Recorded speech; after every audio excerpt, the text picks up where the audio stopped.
नमस्कार। ज्योतिष विषय के अंतर्गत आज हम लोग बृहत पराशर होरा शास्त्र के पंचम भाव फला अध्याय की बात करेंगे। यह अध्याय 17 में आता है। विभिन्न बृहत पराशर होरा शास्त्र की जो टीकाएं आप पढ़ेंगे उसमें अध्याय 17 में यह उल्लेख आता है कि पंचम भाव यानी संतान सुख व्यक्ति के जीवन में कैसा मिलेगा उसका विचार किया गया है।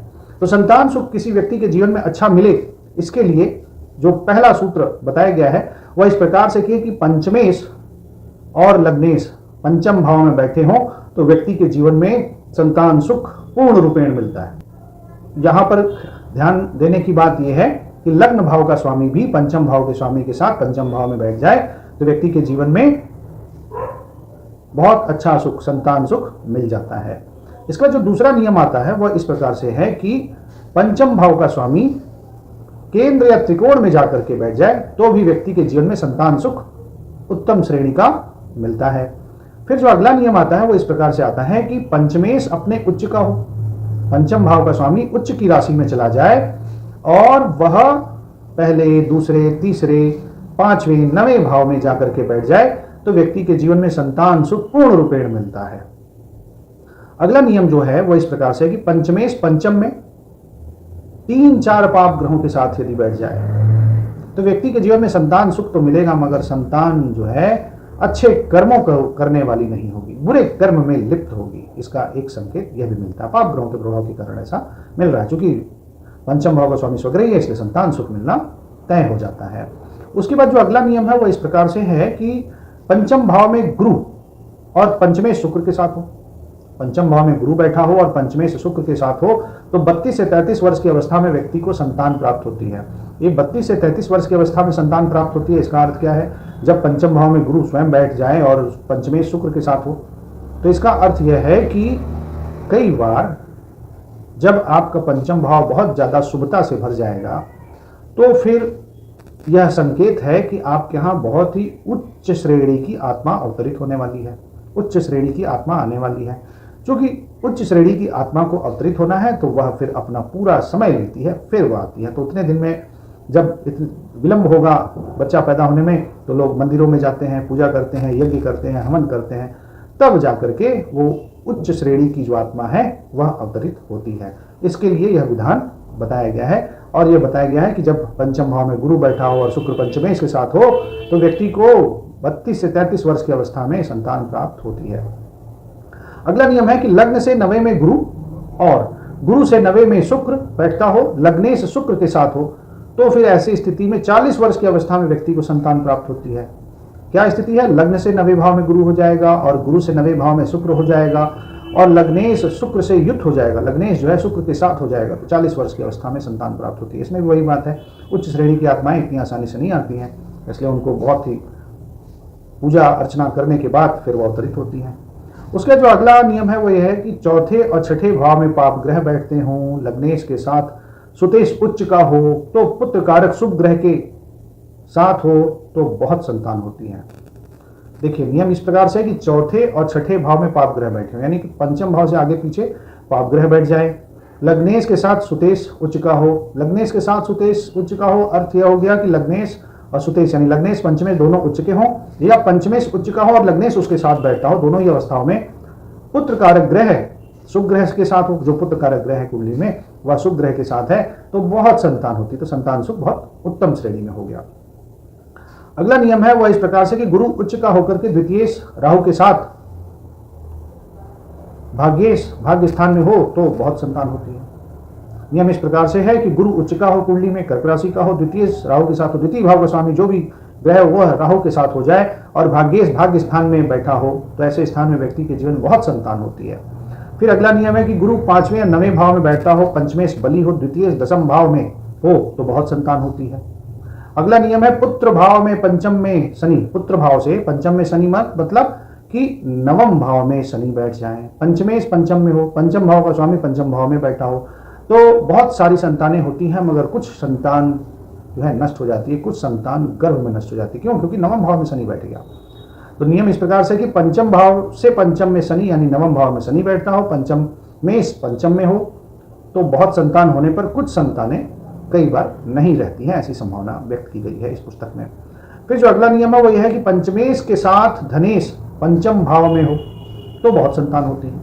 अगला नियम इस प्रकार से है कि गुरु से पंचम में शनि और पंचम में पाप ग्रह हो तो एक संतान होती है, फिर व्यक्ति को एक संतान होती है।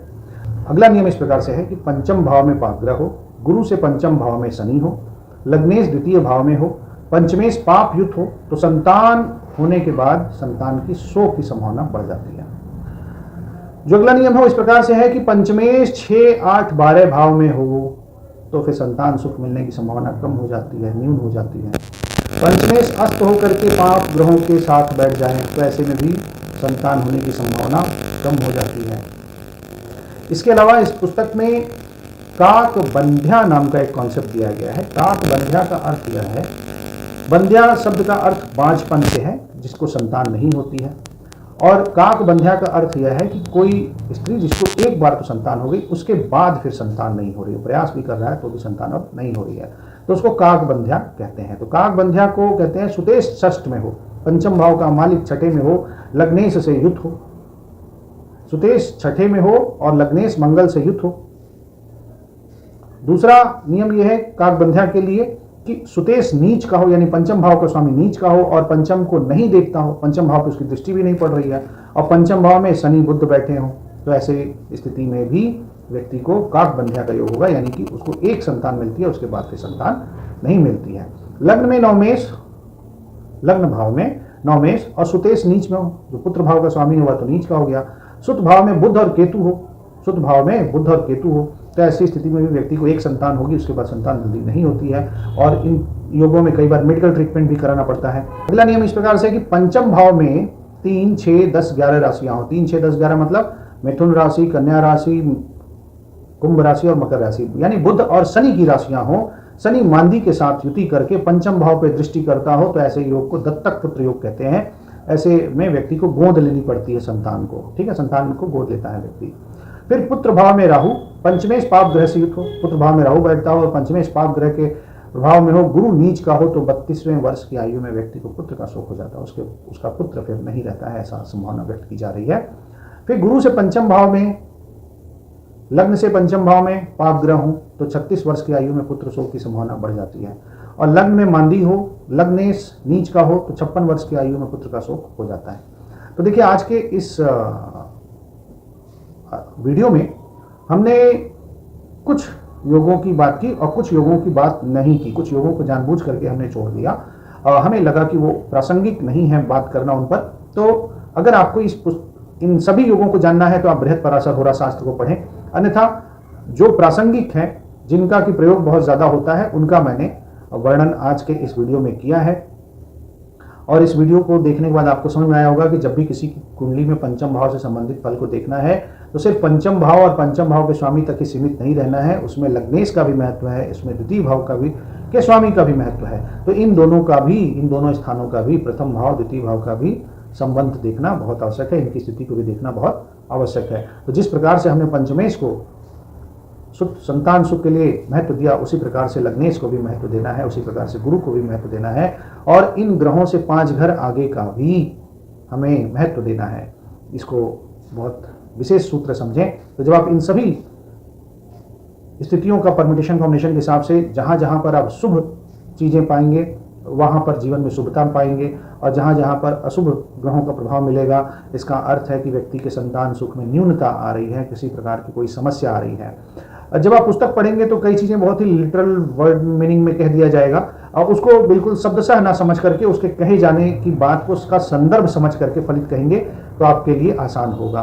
तो कभी भी जो पुस्तक पढ़ें बिल्कुल एज इट इज पुस्तक की बात ना कह करके, जो पुस्तक की बात है उसको, उसके सार को समझ के, उसकी जो बोध वो कहना क्या चाह रहा है, उसकी शुभता अशुभता को समझ करके ही फलित कहा जाना चाहिए।